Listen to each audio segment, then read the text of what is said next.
जय हिंद, नमस्कार साथियों। मैं विनोद मीणा आपके अपने YouTube चैनल मिशन पाठशाला पर आप सभी का हार्दिक स्वागत करता हूं। आई होप आप सभी अच्छे होंगे, स्वस्थ होंगे। साथियों, आपदा प्रबंधन के लिए अपनी 2 क्लास कंप्लीट हो चुकी हैं। आज अपनी क्लास नंबर 3 है, जिसमें हम पढ़ेंगे आपदा प्रबंधन के लिए प्रमुख रणनीतियां एवं उपाय। तो साथियों, आप अंत तक इस क्लास में बने रहना, क्योंकि 101% यहाँ से 1-2 क्वेश्चन जरूर आना निश्चित है। और उसमें आपको प्रत्येक क्वेश्चन के 4 नंबर मिलने वाले हैं।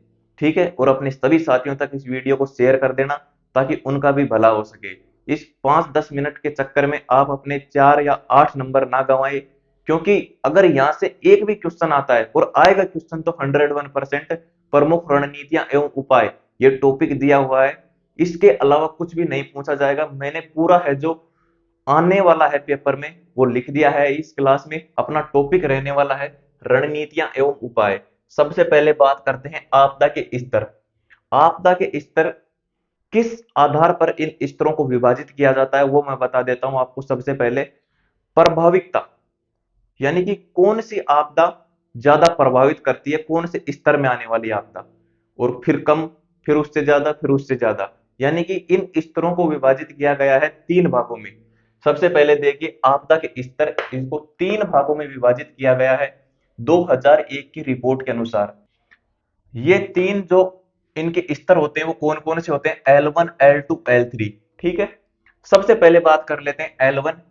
इनका निपटारा जिला स्तर पर हो जाता है। ठीक है, आगे तो लिखने की आवश्यकता है ही नहीं। इनका निपटारा जिला स्तर पर हो जाता है। अब सोचिए आप, यानी कि कोई ऐसी आपदा आ जाए, यानी कि वो आपदा के रूप में है, लेकिन उसका निपटारा है जो जिला स्तर की टीमें होती हैं वो इनका निपटारा कर देती हैं। इसलिए इनको कौन सी श्रेणी में रखा गया है? L1 में। ठीक है, फिर नंबर 2 आती है L2। इनका निपटारा राज्य स्तर पर होता है। यानी कि ये जो आपदा होती है L2 स्तर में आती है, इनका निपटारा जिला स्तर की टीमें नहीं कर पाती हैं।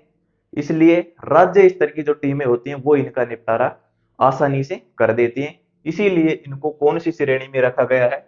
L2 श्रेणी में। फिर आती है L3। ये आपदा विनाशकारी होती है। जो ये आपदा होती है L3, इनका जो निपटारा है ना तो जिला स्तर कर सकती, ना राज्य स्तर कर सकती। ये स्वतः ही समाप्त होती है। ये मानवीय रूप से इनका निपटारा नहीं होता है। ये आपको ध्यान रखना है। इसीलिए इनको क्या बोला गया है? ये विनाशकारी होती है। इसके बाद आता है आपदा प्रबंधन के मुख्य घटक। तो भाई, आपदा प्रबंधन के मुख्य घटक होते हैं 3। आपदा से पूर्व प्रबंधन, आपदा के समय प्रबंधन, आपदा के पश्चात प्रबंधन। तो सबसे पहले देखते हैं हम आपदा पूर्व प्रबंधन। आपदा आने से पूर्व संवेदनशील क्षेत्रों की चेतावनी जारी करना। संवेदनशील क्षेत्र कैसे होते हैं? जैसे वैज्ञानिक उस जगह का आकलन करके और चेतावनी जारी करते हैं स्थानीय लोगों के सामने कि इस क्षेत्र में भूकंप आने की प्रबल संभावना है। और जैसे तटीय क्षेत्र हो गए, वहां पर चक्रवात आने की प्रबल संभावना है, सुनामी आने की प्रबल संभावना है। और जैसे ज्वालामुखी विस्फोट हो जाते हैं, उन क्षेत्रों का आकलन करके स्थानीय लोगों को, जो वहां पर रह रहे हैं आसपास, उस क्षेत्र को क्या बोलते हैं? संवेदनशील, कि यहाँ पर आना निश्चित है, आएगा आएगा। उस क्षेत्र को क्या बोलते हैं? संवेदनशील क्षेत्र। तो स्थानीय लोगों को उसकी चेतावनी देना। ठीक है, ये आपदा आने से पूर्व का प्रबंधन है। इसके बाद सेकंड आता है आपदा के समय प्रबंधन। आपदा के समय, जब आपदा घटित हो रही हो, उस समय क्या अपनाना चाहिए, कौन सा प्रबंधन करना चाहिए, उसको बोलते हैं आपदा के समय प्रबंधन। आपदा घटित होने के समय पीड़ित या प्रभावित लोगों को बाहर निकालकर खाद्य एवं चिकित्सा सहायता देना। जब आपदा घटित हो रही हो, तो उस समय जो पीड़ित या प्रभावित, एक ही बात है, उन लोगों को बाहर निकालकर, उस आपदा से बाहर निकालकर, जो जीवित हैं, सक्षम है हिलने डुलने में, उनको तो खाद्य सामग्री देना। और इसके अलावा जो थोड़े गंभीर रूप से घायल हैं उनको चिकित्सा सहायता देना। ठीक है, इसके बाद आता है आपदा के पश्चात प्रबंधन। आपदा के पश्चात क्या प्रबंधन करना चाहिए? आपदा घटित होने के पश्चात प्रभावित क्षेत्र में आर्थिक सहायता देना। यानी कि एक बार प्राकृतिक आपदा या फिर मानवीय आपदा घटित हो जाती है, तो उस क्षेत्र में सब कुछ नष्ट हो जाता है। इसीलिए जो आपदा घटित होने के पश्चात प्रभावित क्षेत्र में आर्थिक सहायता देना, सड़क एवं संचार सेवाओं के अवरोध दूर करना, जो सड़क है या फिर संचार है जैसे टेलीफोन के नेटवर्क वगैरह जो भी है, संचार व्यवस्था को शुरू करना, शिक्षा के व्यवधान को दूर करना, जैसे स्कूली शिक्षा बच्चों की जो व्याधित होती है उनको दूर करना। ठीक है। फिर बात आती है मजदूर वर्ग के लिए रोजगार एवं आवासों का पुनर्निर्माण करना। जैसे घर भी नष्ट हो जाते हैं जब आपदा आ जाती है, तो उसमें सब कुछ नष्ट हो जाता है। तो जो मजदूर वर्ग है उनके लिए रोजगार प्रदान करना, इसके अलावा आवासों का पुनर्निर्माण करना। ठीक है। ये बात आपको ध्यान रखनी है। ये नोट आपको ध्यान कर लेना है, माइंड में सेट कर लेना है। क्या है? प्रधानमंत्री सबसे बड़े आपदा प्रबंधक होते हैं। देश में सबसे बड़ा आपदा प्रबंधक कौन होता है? प्रधानमंत्री। ठीक है। इसके बाद देखते हैं हम आपदा प्रबंधन की राष्ट्रीय नीतियां। यहां से क्वेश्चन 101% आने वाला है किसी ना किसी शिफ्ट में। आपदा प्रबंधन की राष्ट्रीय नीतियां। सबसे पहला, संसद के बजट में प्रत्येक वर्ष आपदा कोष के लिए आकस्मिक आकस्मिक निधि का प्रावधान। संसद में जो बजट प्रत्येक वर्ष पेश होता है उसमें आपदा कोष के लिए आकस्मिक निधि का प्रावधान किया जाता है। सेकंड, स्कूलों में शिक्षा के अलावा आपदा से निपटने का प्रशिक्षण दिया जाता है। ठीक है। जो स्कूली बच्चे होते हैं उनको शिक्षा के अलावा आपदा से निपटने के लिए, यानी कि आपदा के समय आपको क्या करना है, पश्चात क्या करना है, पहले क्या करना है, ठीक है, ये उनको प्रशिक्षण दिया जाता है इसका। थर्ड बात है ग्राम स्तर पर भी आपदा से निपटने का प्रशिक्षण दिया जाता है। जैसे गांव के लोगों को पंचायत स्तर पर, ग्राम स्तर पर भी जो स्थानीय लोग होते हैं उनको प्रशिक्षण दिया जाता है। ठीक है। फिर बात आती है खोज एवं बचाव दल का मुख्य उद्देश्य। जो टीम होती है आपदा से बचाव करने के लिए, उनका मुख्य उद्देश्य क्या है? क्षतिग्रस्त इमारतों क्षतिग्रस्त इमारत यानी कि जैसे कोई मकान, भवन, इमारत जो भी धस गई, उसमें फंसे लोगों को जीवित निकालकर चिकित्सा सहायता एवं खाद्य सामग्री प्रदान करना। जो जीवित है, जो अच्छी स्थिति में ठीक ठाक, उसको तो खाद्य सामग्री प्रदान करना, और जो गंभीर रूप से घायल है उसको चिकित्सा सहायता देना, यानी कि जिसको जिसकी जरूरत है वो सहायता उनको प्रदान करना। ठीक है। फिर बात आती है सेकंड, मृतकों को।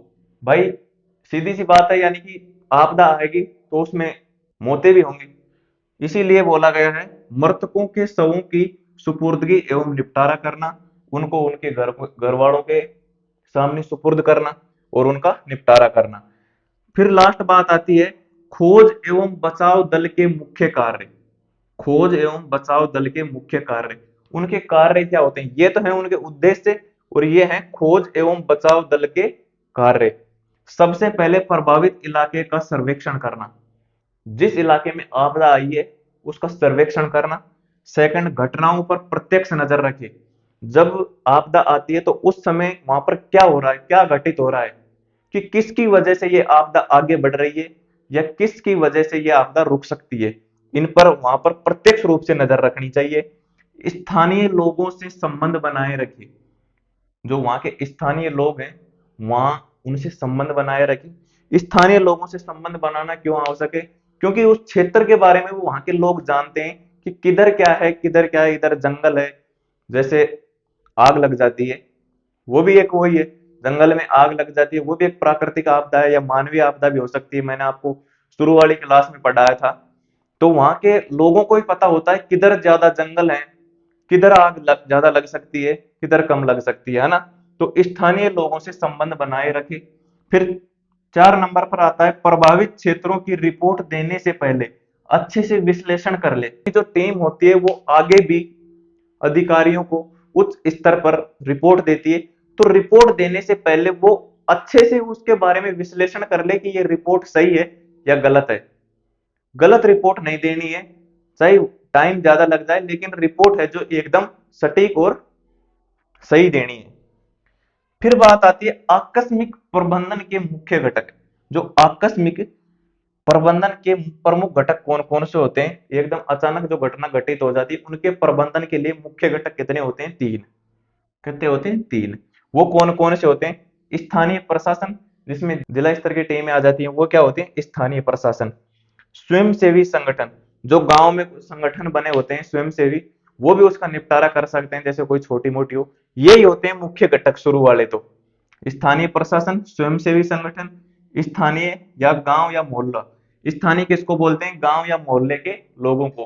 वो ही इसका मुख्य घटक होते हैं शुरुआत के। यही इनका निपटारा करने की सोचते हैं। तो साथियों, अपनी क्लास आज यहीं पर समाप्त होती है। इसके अलावा आपको कुछ नहीं पढ़ना है रणनीति एवं उपाय में। बस यही है जो कुछ है। बस ये आपको ध्यान रखना है, प्रमुख घटक कौन से हैं, मुख्य घटक कौन कौन से हैं, प्रमुख कार्य, उद्देश्य, नीतियां, स्तर। इसके अलावा आपदा प्रबंधन के मुख्य घटक हो गए। यही आपको याद रखने हैं। इसके अलावा आपको कोई समस्या हो तो अपने व्हाट्सएप नंबर है 9887 46 57 20, इसके ऊपर व्हाट्सएप कर सकते हैं। और इनसे संबंधित क्विज और नोट्स, पूरे नोट्स मैंने डाल रखे हैं टाइप किए हुए, एकदम शानदार। आप एक बार देखना।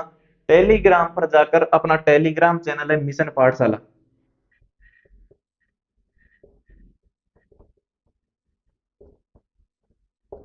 मिशन पाठशाला, वहां पर कई मैसेज आ रहे हैं कि हमको टेलीग्राम पर नोट्स नहीं मिल रहे हैं, कहां पर ढूंढे।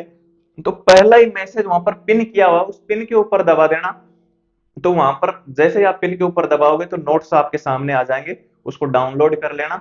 अगर आप प्रिंट निकलवा कर पढ़ना चाहे तो प्रिंट निकलवा लेना।